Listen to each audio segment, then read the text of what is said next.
Hey y'all, so I want to ask you a question. When you think of the Feast of Unleavened Bread, is your first thought of Moses and the Israelites coming out of Egypt? Did you know that the very first time that unleavened bread was mentioned in the Bible, being given as a feast, had nothing to do with the Israelites, had nothing to do with Moses, was not even in the book of Exodus. Understand the significance of unleavened bread as told in Deuteronomy chapter 16 verse 3 is that it represented the bread of affliction. The bread of affliction.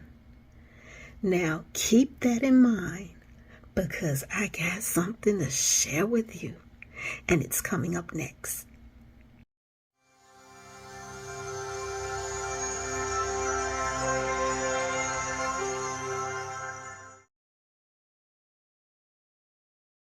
Today is day 1 of the Feast of Unleavened Bread. I literally did not think that I would be doing a video or anything. I was just sitting here. As a matter of fact, here's my list.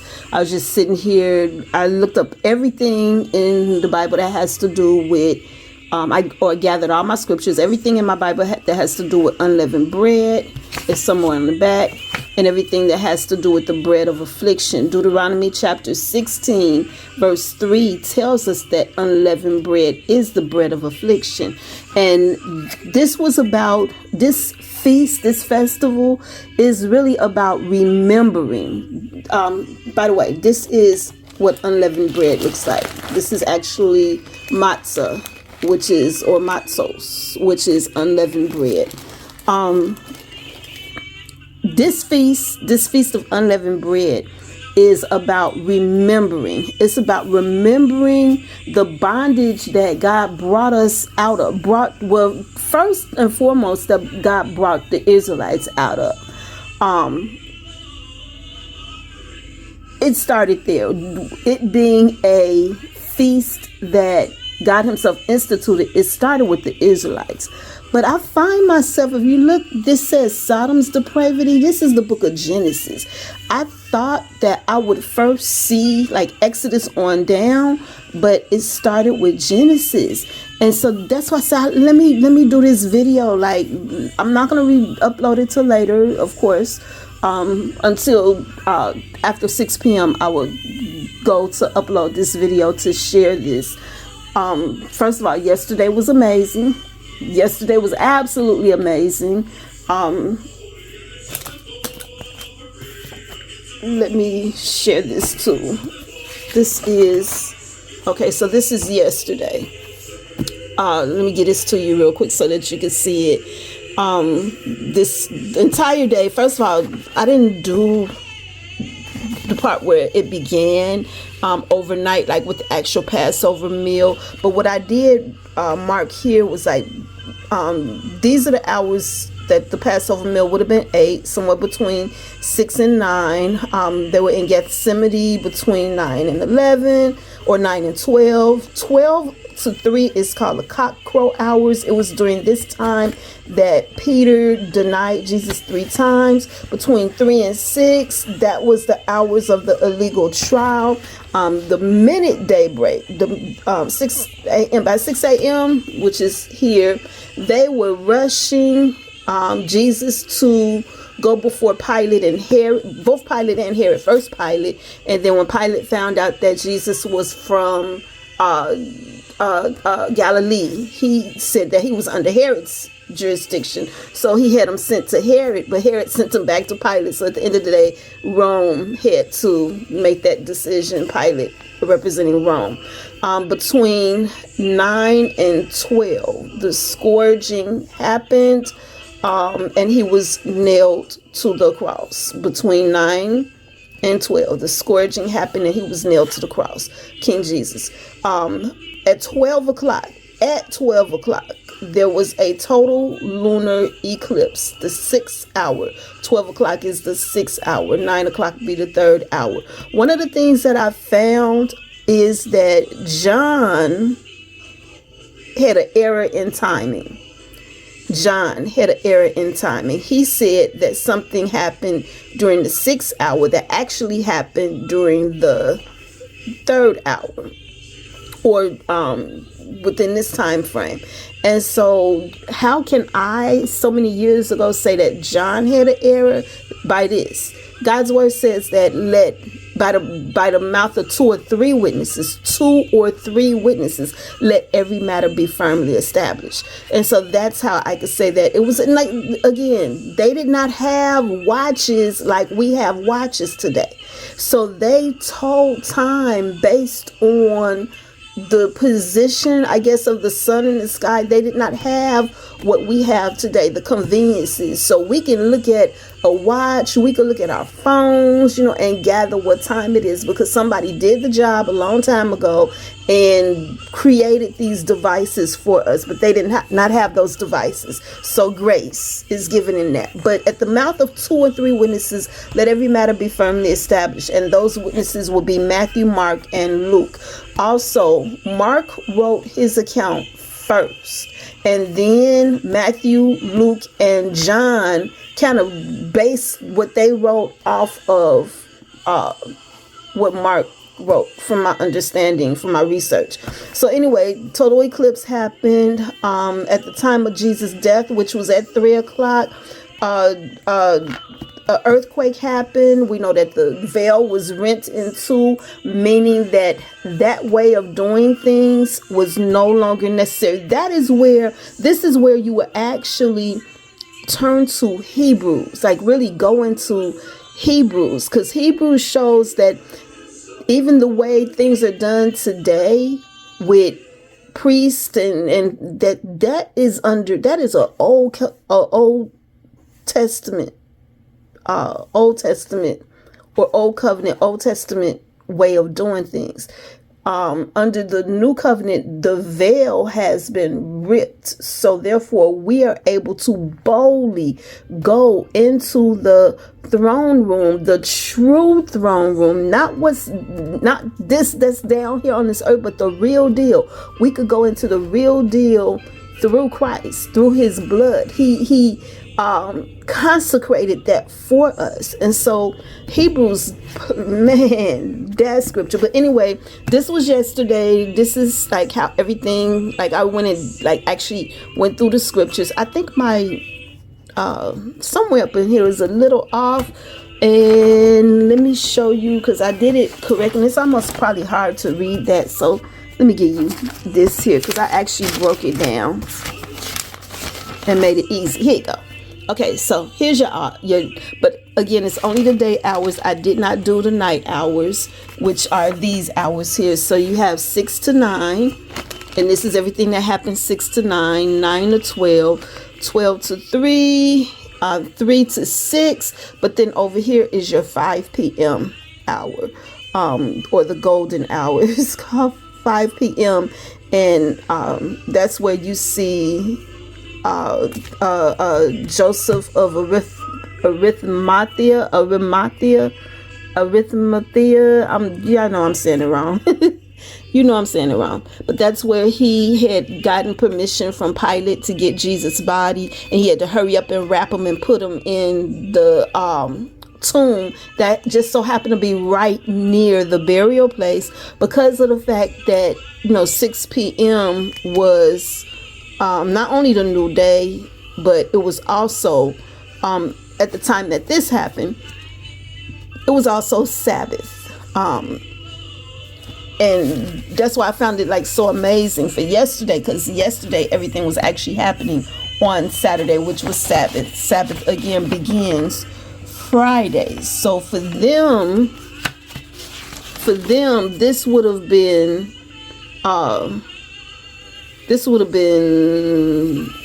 Thursday. This would have all been occurred on a Thursday, and then 6 p.m. would have been Friday going into Saturday. So yeah, it was real like interesting. And again, these feasts are about remembering. They're about remembering. So, anyway, I'm looking at unleavened bread because again, this is day 1 of the Feast of Unleavened Bread, and or the bread of affliction. And so I go here and I'm taking the Genesis 19, right? So I'm looking at it and I'm like, wait, what is this? Because it says Genesis. I actually wrote the verses down. Normally when I write it, I just write down the chapters, but I kind of just wanted to not be stuck in a whole chapter. I just wanted to go directly to the verses. So I wrote down the verses for everything with the exception of Exodus chapter 12.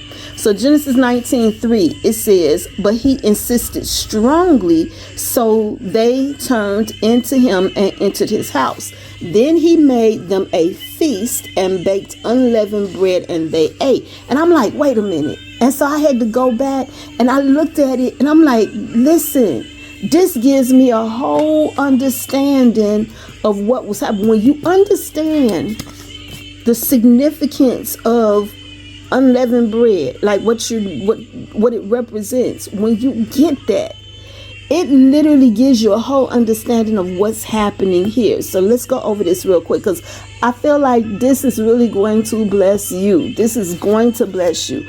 So it says Sodom's depravity. Now the 2 angels came to Sodom in the evening. In the evening. That means that, number 1, if it's evening, it's going to be after 6 p.m. That part, in the evening. It says, and Lot was sitting in the gates of Sodom. Now, question, at 6 p.m., why is Lot sitting in the gates of Sodom? Like these are things that I'm now thinking about. Like I've read this so many times and never did I consider this. But at 6 p.m., it's late in the evening. First of all, these people, Lot has been living in Sodom for a while now. He's been living in Sodom for a minute. As a matter of fact, he's been living in Sodom since chapter 14. And we on chapter 19. So some years have passed with the turning of the page. Some years have passed. He's even went through being kidnapped with the people of Sodom, and his uncle had to come and get them and bring them back, and like he's went through a lot with them.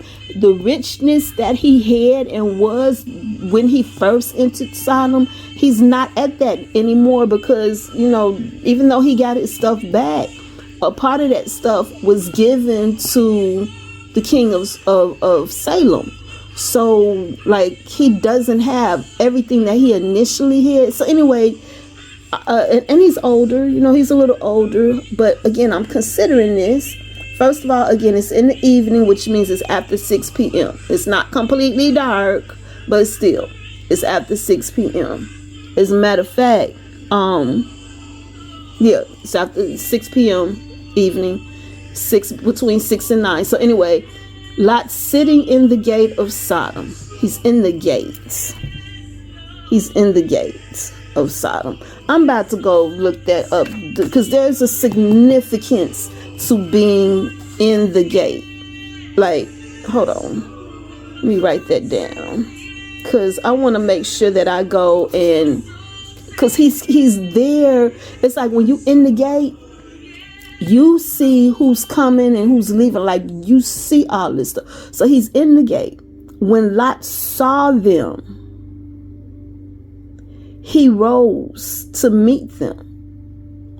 When he see these 2 strangers, they're strangers, these 2 angels.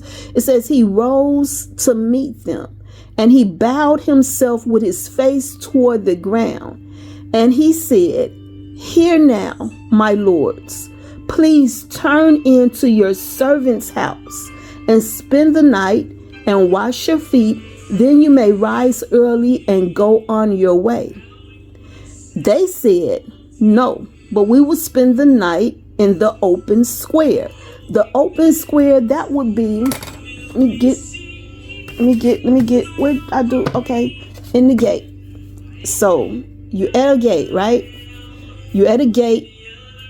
to the city where you go in and you go out, right, of the city. Then there is what's called an open square. Lot is sitting here in the gate, watching. It's late at night, watching. He's watching. When he sees them, when he saw them, he rose. When he saw them, did he know they was coming? No. But when he saw them, he rose to meet them, and he bowed himself towards the ground and said, "Hear now, my lords, please turn into your servant's house and spend the night and wash your feet. Then you may rise early and go on your way." And they said, "No, but we'll spend the night in the open square." Now you got all your living, but there's an open square. So it says, but he insisted strongly. He insisted strongly. He wasn't letting this go. He did not want, like somebody said, when you offer something to somebody and they say no, you just keep on going, right? They said no. Let your no mean no, your yes mean yes, right? You let them go, right? He insisted. Lot insisted strongly. He wasn't letting it go. He was literally sitting in the gate watching to see if anybody, and he wasn't letting it go. It says, so they turned into him and entered his house.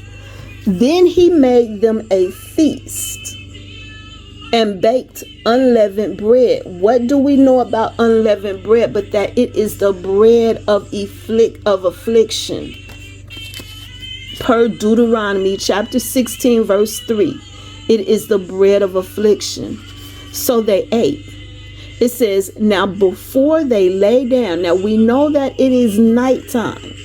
Before they lay down, the men of the city, the men of Sodom, we're going to clarify who the men of the city is. The men of Sodom, both old and young, all the people, it says, all, from every quarter, surrounded the house. Surrounded whose house? Lot's house. It says, and they called to Lot and said to him, where are the men who came to you tonight? Bring them out to us that we may know them carnally. Here's the deal. Lot is at the gate waiting, watching.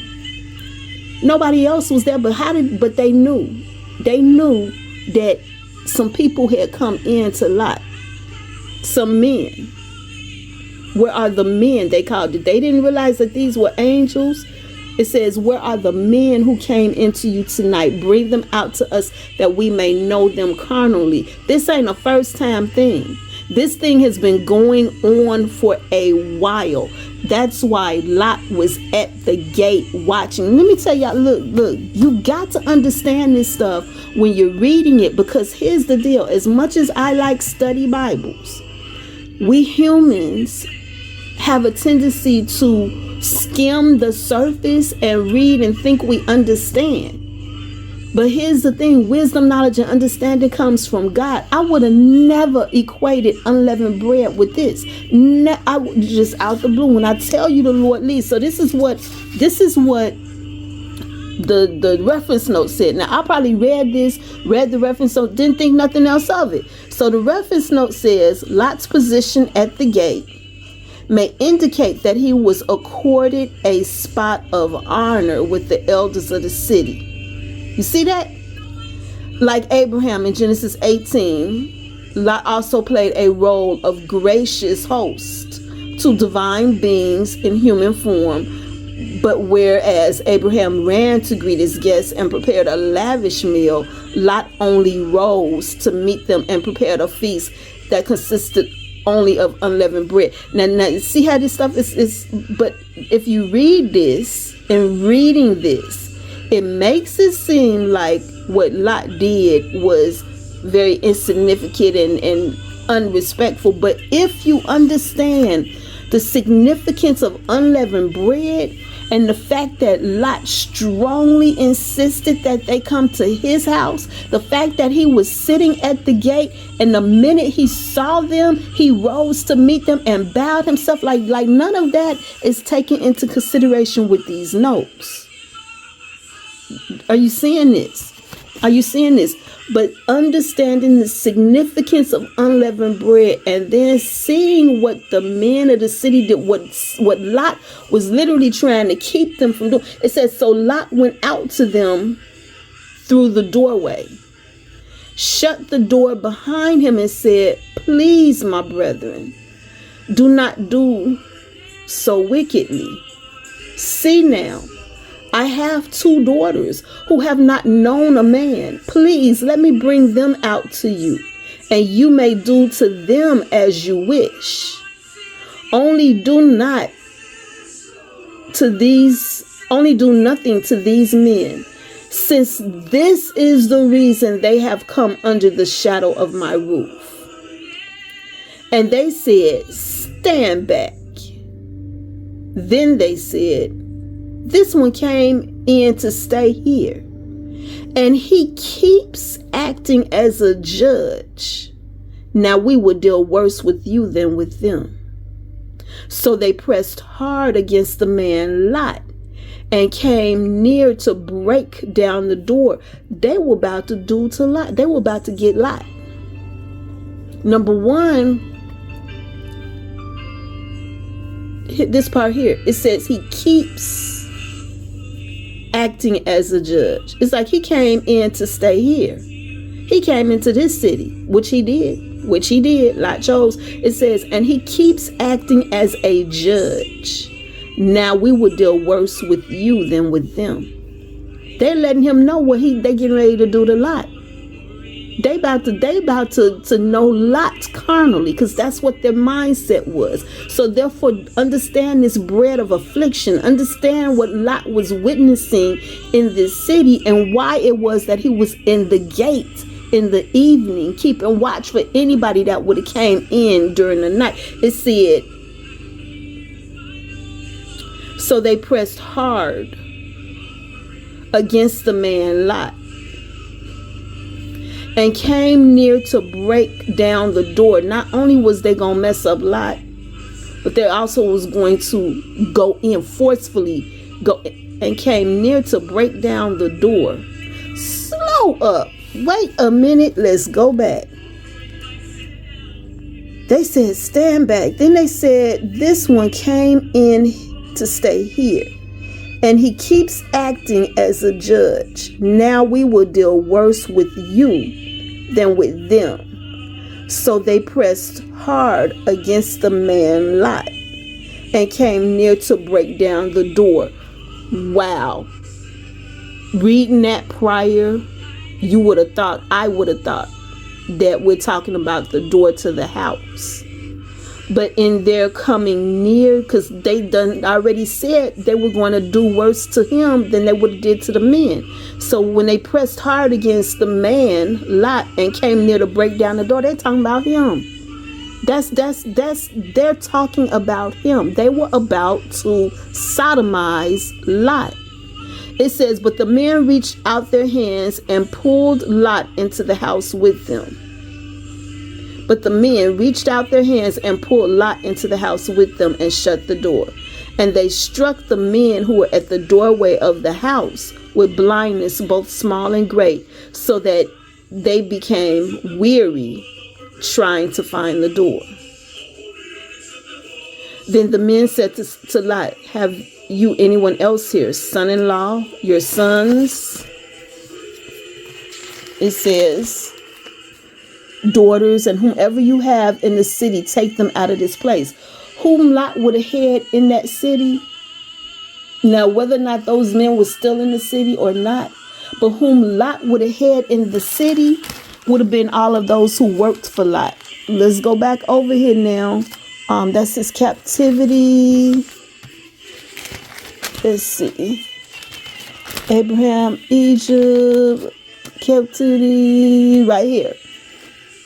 So this will be Genesis chapter 13. It says, Lot also, who went with Abram, had flocks and herds and tents. The land was not able to support them that they might dwell together, for their possessions were so great that they could not dwell together. It says, and there was strife between the herdsmen of Abraham's livestock and the herdsmen of Lot's livestock. So who Lot would have had with him was all those herdsmen that was looking over his livestock. They told him, the angels told Lot, have you anyone else here? Son-in-law, sons, daughters, and whomever you have in this city, take them out of this place. For we will destroy this place, because the outcry against them has grown great before the face of before the face of the Lord, and the Lord has sent us to destroy it. So Lot went out and spoke to his sons-in-law, who had married his daughters, and said, so does that mean that he had other daughters? So Lot went out and spoke to his sons-in-law, who had married his daughters, and said, get up, get out of this place, for the Lord will destroy this city. But to his sons-in-law, he seemed to be joking. When the morning dawned, we're talking dawn, right? So this part will be 6 a.m. When the morning dawned, the angels urged Lot to hurry, saying, arise, take your wife and your 2 daughters who are here, your wife and your 2 daughters who are here. Therefore, this lets us know that Lot had other children. He had other daughters. It says, lest you be consumed in the punishment of the city. And while he lingered, the men took hold of his hand, his wife's hand, and the hands of his 2 daughters, the Lord being merciful to him. And they brought him out and set him outside the city. So it came to pass, when they had brought them outside, that he said, escape for your life. Do not look behind you, nor stay anywhere in the plain. Escape to the mountains, lest you be destroyed. Then Lot said to them, please, no, my lords. Indeed, now your servant has found favor in your sight, and you have increased your mercy, which you have shown me by saving my life. But I cannot escape to the mountains, lest some evil overtake me and I die. See now, this city is near enough to flee to, and it is a little one. Please let me escape there. Is it not a little one? And my soul shall live. That city is called Zoar. There was another name for it. I can't remember the other name. Zoar. Bila. I just seen it down here. Bila. Zoar. It says prior to this time, Zoar was named Bila. So it's now called Zoar, but it was Bila then. But that city would have been destroyed if Lot had not interceded and asked to be able to go there. It says, so they said to him, and they said to him, and he said to him, and he said to him, see, I have favored you concerning this thing also, in that I will not overthrow this city for which you have spoken. Hurry, escape there, for I cannot do anything until you arrive there. I cannot do anything until you arrive there. Therefore, the name of the city was called Zoar. And then it gives you the rest of what happened. But this, how he was hurriedly and divinely brought out, like everything that happened. And now I understand, number one, why he baked unleavened bread, because it was a hurry. There was a hurry. There was no time for it to rise. Also, why he was sitting in the gate of the city and everything, like this had been going on for a while, for a long while.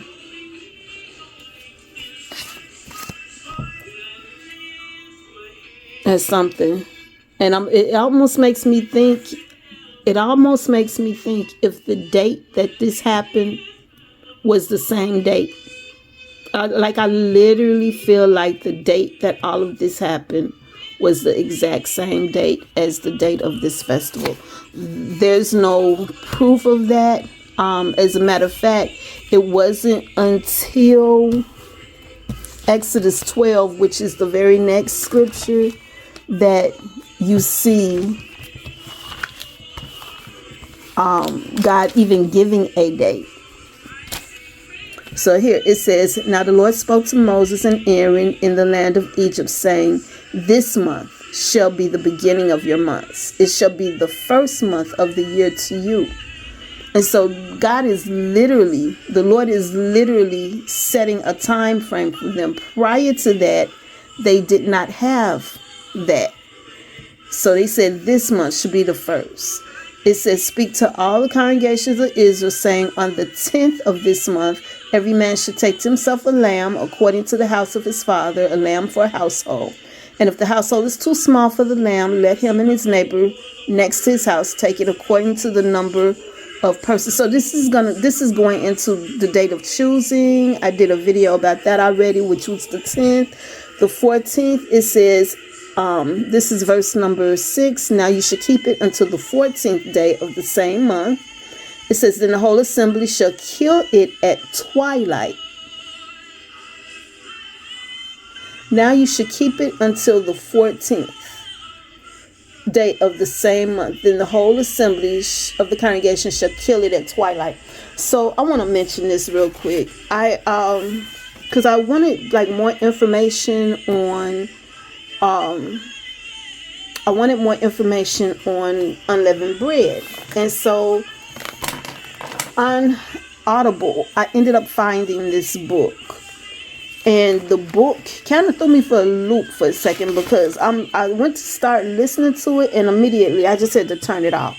The book is called Jesus in the Feast of Israel, and then it's one of a series. So I don't remember what the series was, but this particular book was called Unleavened Bread. I'm not going to say who it was by. But anyway, it stated that the lamb was slaughtered at 3 p.m. on Nisan the 14th. That was incorrect.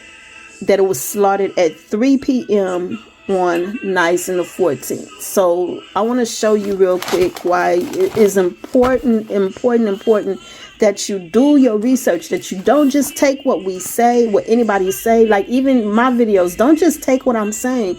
Go do the research. Go look it up. Go research it, dig, and make sure at the mouth of 2 or 3 witnesses, let every matter be firmly established.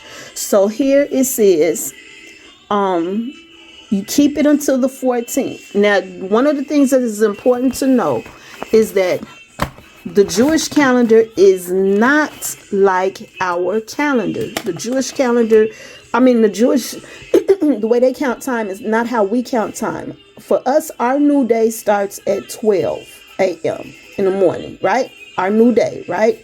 That's the Roman way of thinking of things. But for the Jewish calendar, the new day starts 6 hours earlier. Let me put Jewish here. Their hour starts at 6 p.m. Their new day starts at 6 p.m. So, with that in mind, now this is, I got 12 a.m. up here. I got 12 p.m. down here. This is 6 p.m. here. This is 6 p.m. over here. 6 a.m. So for us, the new day starts here. For the Jews, it starts here. And so let's see, sunset, day, sunrise, twilight. Okay, so make sure. Okay, so here it says, now you should keep it until the 14th day of the month. The 14th day of the month will begin at 6 p.m. Not here, here.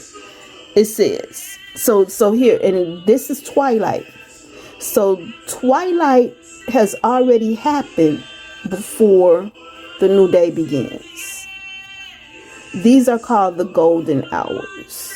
I don't know if it's on this side, but I definitely know it's on this side. It's called the golden hour. But that's not twilight. This is twilight down here. So you have twilight, then you have 6 p.m. And then you go, and then you have 6 a.m. and then you have your twilight hours, and there are 3 different twilight hours also. There's the civil hour, which is what you see on the land. There's the nautical hour, which is what you see on the sea. And there's the astronomical hour, which is what you see in the sky. And then you have your nighttime, and then you have twilight. So anyway, it says, now you should keep it until the 14th day of the same month. Then the whole assembly of the congregation of Israel shall kill it at twilight.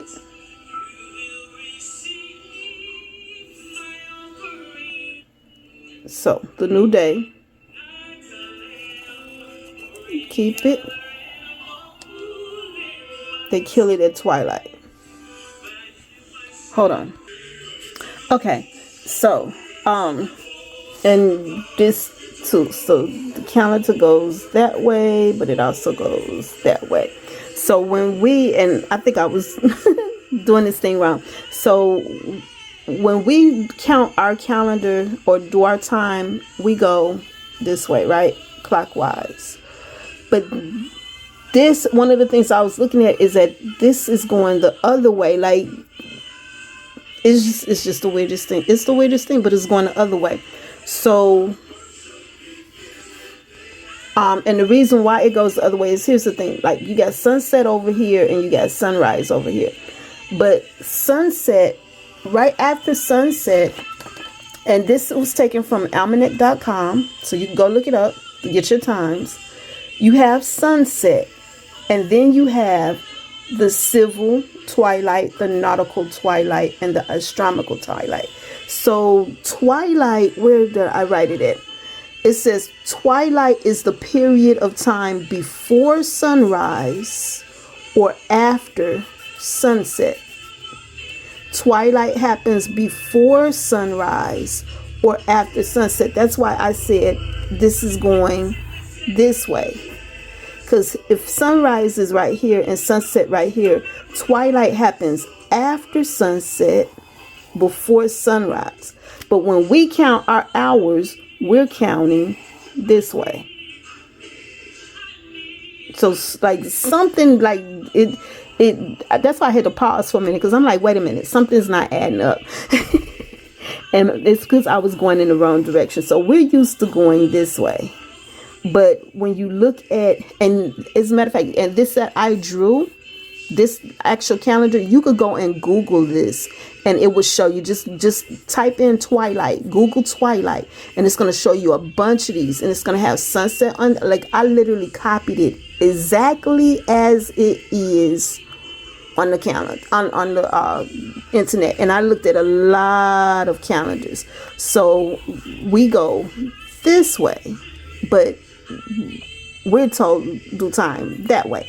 Now, is that, look, and if you're not looking at it, if you only listen to this video and you're not actually looking at what I'm showing you, I'm saying this way and that way doesn't make sense, right? So this will be to the right, this will be to the left, maybe, I don't know. Anyway,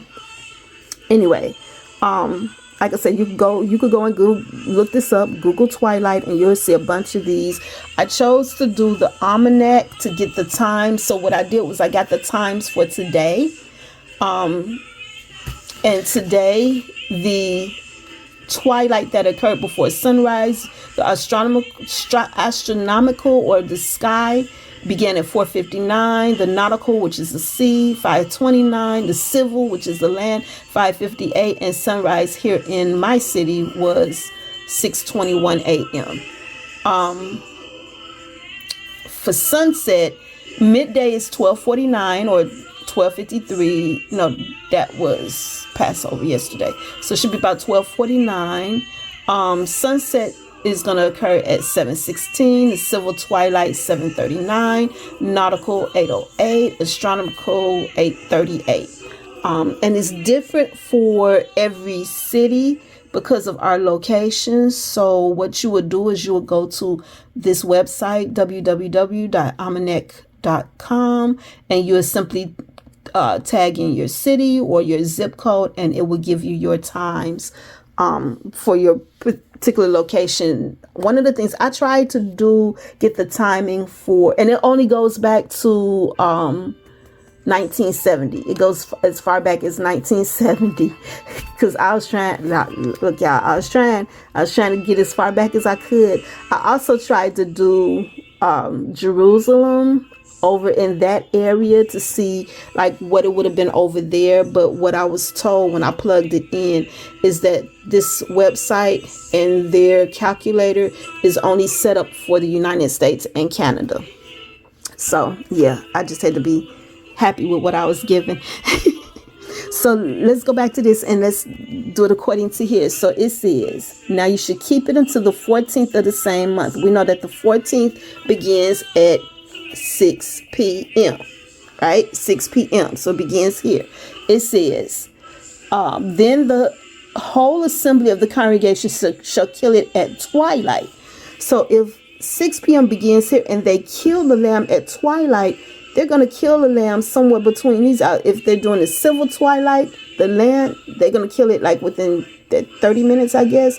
Nautical twilight is the sea twilight, or even the astronomical twilight.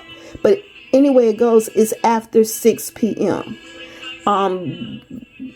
The reason that it was important for me to see this and look at it and see it here in the scripture, it says, and they should take some of the blood and put it on the doorposts, the two doorposts and the lintels of the house. Then they should eat the flesh on that night, roasted in fire. So that night, so they're going to eat the flesh all during this time, roasted in fire, between you say like between 8 and the next twilight. They're going to eat it during this time. So it says, then they shall eat the flesh on that night, roasted in fire with unleavened bread and with bitter herbs. They shall eat it. Do not eat it raw, no boiled at all with water, but roasted in fire. Its head with its legs and its entrails. You shall let none of it remain until morning. So morning is this part at the 6 p.m. So it should not remain like when it starts dawning or twilight, then you have your sunrise. This is all morning here.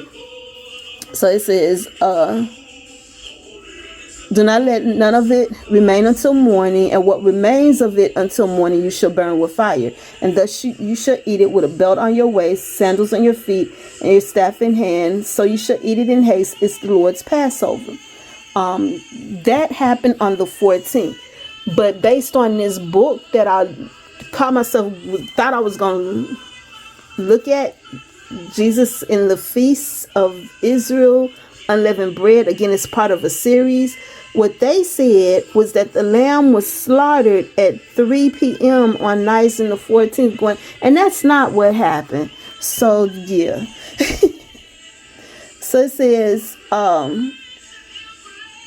and I think they was talking about the Passover. And again, that's not what happened. So it says, for I will pass through the land of Egypt on that night. I will strike all the firstborn of the land of Egypt, both man and beast. Against all the gods of Egypt I will execute judgment. I am the Lord. Now the blood shall be a sign for you on the houses where you are. And when I see the blood, I will pass over you, and the plague shall not be on you to destroy you when I strike the land of Egypt. So this day shall be to you a memorial. You should keep it as a feast to the Lord throughout your generations. You should keep it as a feast by an everlasting ordinance, meaning that this was never to stop. It says 7 days you shall eat unleavened bread. Today is the first of that 7 days.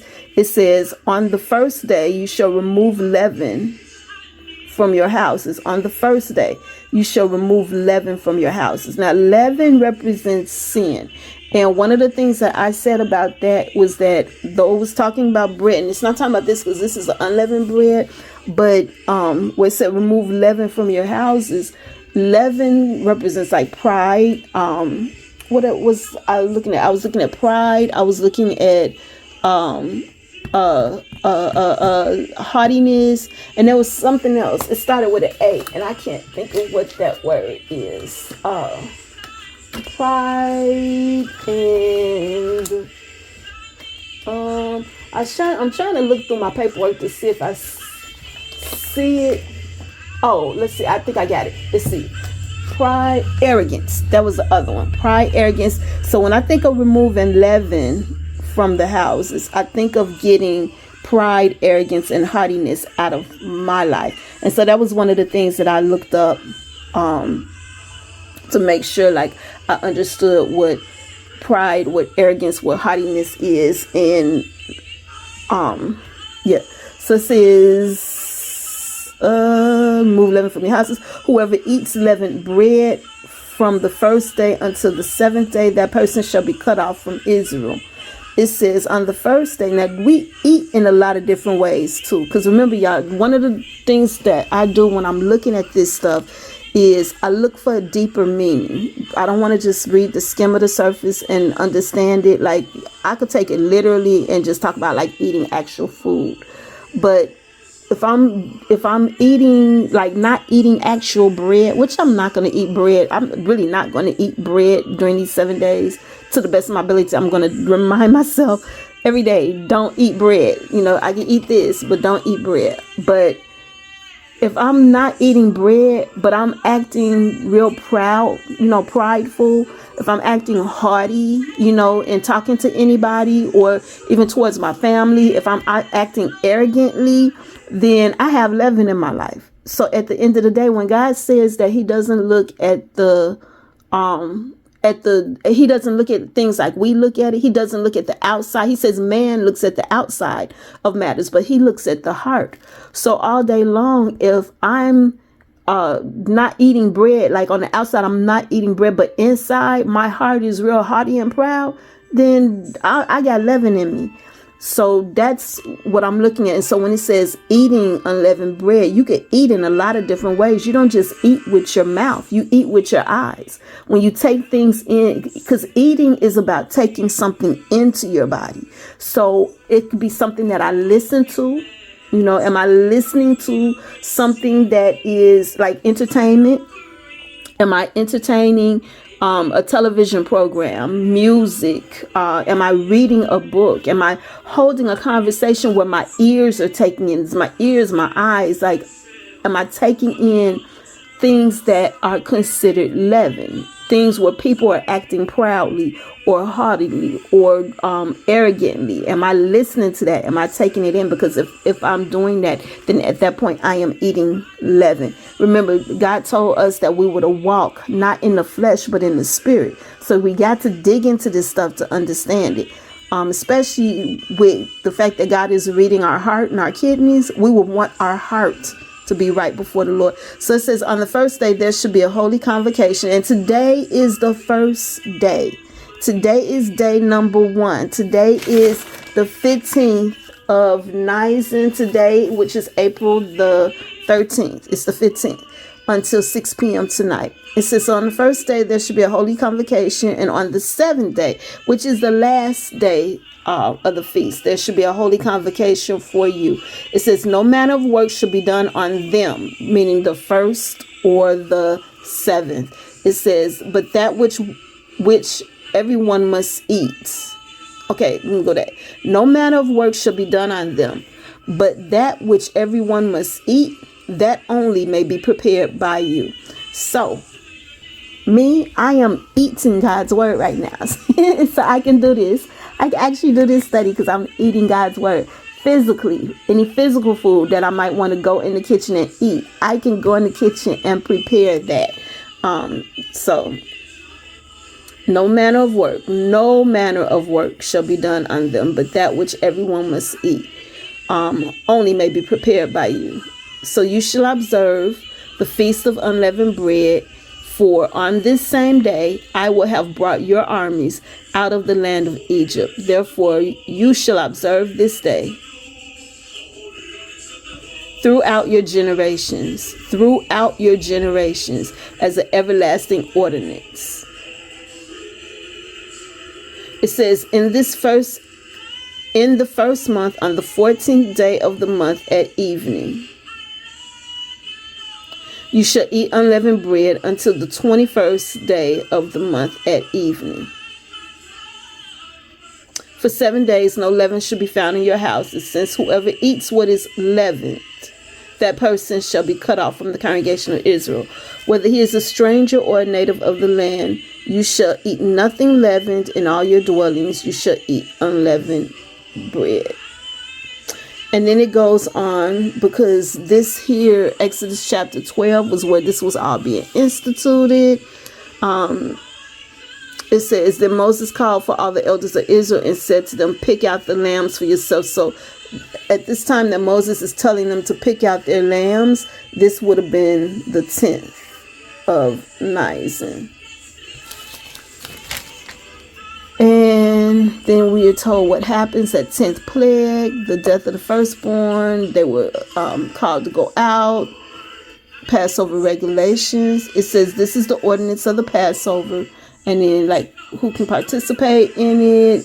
It says when a stranger, I'm skipping down to verse 48. When a stranger dwells with you and wants to keep the Passover of the Lord, let all his males be circumcised. And then let him come near and keep it, for he shall be a native. He shall be as a native of the land.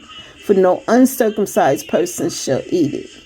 One law shall be for the native born and for the stranger who dwells among you. So this circumcision, again, this is not talking about, well, for them it was talking about fleshly circumcision, but for us, the circumcision has to do with our hearts. It has to do with our hearts. So I put then circumcision on flesh males, today circumcision of our heart. And here's your scriptures: Romans 2:29, Philippians 3:3. So this is the Feast of Unleavened Bread. This is the Feast of Unleavened Bread. The music that you hear in the back, friends of ours, they're called the Hebrew Children, Porsche family, and the lead singer's siblings, her two brothers and her sister, as well as her husband. They're called the Hebrew Children, and they are singing their song called Offering. And it is one of my favorites that I usually listen to during this festival, because it's talking about the offering that we give. And one of the things she says, I'm not bringing a lamb. I'm not bringing anything in my place. What I'm bringing is myself. You hear she's saying, it's me. I'm bringing myself. This is my offering. And that was one of the things that I was studying in reference to an offering that is acceptable to God. We're to offer ourselves, Romans 12, we're to offer ourselves a living sacrifice. 1 Peter chapter 2 verse 2 and verse 5. 1 Peter chapter 2 verse 5. That was these two, Romans 12:1 and 1 Peter 2 and 5 were my focus scriptures during the time that I was preparing for this festival. So I'm going to take time to look up all of these also, so I could learn more about acceptable offerings, because I definitely don't want to bring a Cain-like offering. And again, that really blew me away about Lot, the very first mention of unleavened bread. And it was a time of affliction, and we did see that Lot was quickly brought out, and we also saw the destruction of the city of Sodom and Gomorrah. The same thing happened with the Israelites when they was brought out. Like, Egypt was not the same. They didn't recover after that. They didn't really recover after that. They were plundered. A lot of them, the majority of them, lost their lives even after that in the Red Sea, when they tried to go back after the Israelites. So all of this is significant for us today too, because God is bringing us, he's preparing us, and he's bringing us out. He's bringing us out. So the things that you see in this world today, the stuff that you see happening in this world today, the craziness that's happening in this world today, you have no doubt heard it said that the wealth of the wicked is stored up for the righteous. What do you think that comes from? That comes from what happened in Exodus chapter 11, where God told Moses to tell the people to go to their masters, in Egypt, and ask for whatever they want: gold, silver, clothing, and they literally plundered Egypt. Go back and look at that. So that statement, the wealth of the wicked is stored up for the righteous, that comes from that situation. What happened then? And we're seeing a wealth transfer. There is a wealth transfer that is happening. So, and we're going to see how God brings us out. But in the process of waiting for God to deliver us from all the craziness and wickedness in the world, to the point that you would no longer see news reports talking about this person was killed and this person. Imagine having as news reports, this person was raised from the dead and this person was raised from the dead. Like everything that we see happening in this world today is going to change. Every single thing. King Jesus reigns, and he is coming back, and he's cleaning everything up, but he's given us an opportunity to get ourselves together, because he does not want any of us to be lost in what's happening. Any of us. So he's given us an opportunity to get before him and get this and begin to align ourselves with him. So with that being said, listen, y'all have a blessed rest of y'all day. We're right here in smack dab in the middle of the Feast of Unleavened Bread, beginning 6 p.m. I will upload this video at 6 p.m. or sometime thereafter. But at 6 p.m. tonight begins the Feast of First Fruits. That's significant also, because Jesus is the first fruit. And so early in the morning on Nisan the 16th, which begins tonight, will be the day that Jesus rose from the dead. It's also the significance with the Feast of First Fruits is it begins the count of the Omer, which is a 49-day count, which takes us from this festival all the way to Pentecost. So there's a lot going on. Again, this is one of my favorite festivals, and daily, beginning tonight, daily, I will come again with the videos and do the counting of the Omer. I'm looking forward to all of that. This is one of my favorite festivals, and I definitely want to take note of everything. I'm researching everything. I'm trying to take note, because now that I know what to do, as far as count, because I did it for the first time last year, I'm now able to see my growth. I'm at a place where I'm have a measuring point now. And so I'm dating everything, literally putting dates on everything. And yeah, so this is exciting for me. I hope you can hear my excitement. I hope you can see my excitement. And yeah, I look forward to these upcoming days and sharing them with you. Okay, y'all be blessed. I got to go. Bye.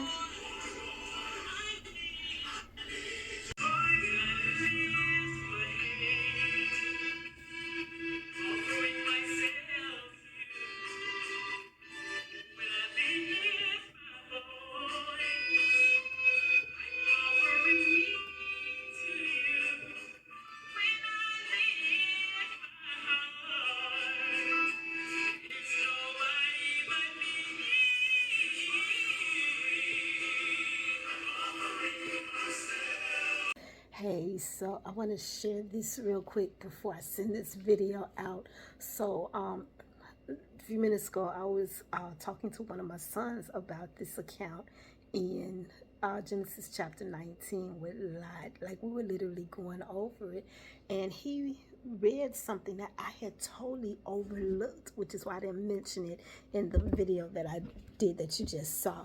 And so this is what it is. So it is Genesis chapter 19. It is verse number 13.